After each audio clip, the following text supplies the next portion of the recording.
জানুয়ারি মাস, হঠাৎ করে তুষার ঝড় শুরু হলো। এক সপ্তাহ আগে থেকেই বেলজিয়ামের নিউজ এবং রেডিও চ্যানেলগুলোতে অ্যালার্ট দিচ্ছিল টেম্পারেচার -হাফে এবং হেভি স্নোফলের আশঙ্কা আছে।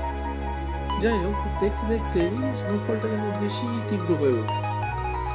এরপর এই পিঙ্কি বলে উঠলো, চলো যাই, মেয়েটাকে স্কুল থেকে নিয়ে আসি। তো গ্রিন নিয়ে বেরোলাম আরিশের স্কুলের দিকে। রাস্তায় সমস্ত গাড়ির মুভমেন্টই খুবই স্লো ছিল, যেহেতু চারিদিকে স্নো লাইট দেওয়া ছিল। তো মানুষ একান্ত প্রয়োজন ছাড়া কেউ ঘর থেকে বেরোচ্ছিল না।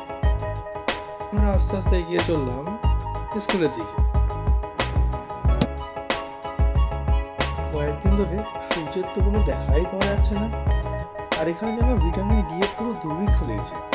জানেন তো, এখানে আমাদের শীতকালে ভিটামিন ডি এর ট্যাবলেট খেতে হয়।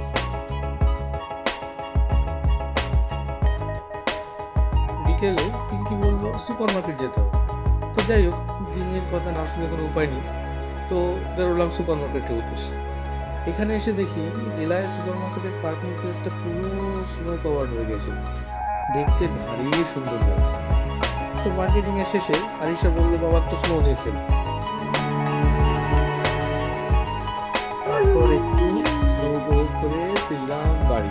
সবাই ভালো থাকবেন, বাই বাই।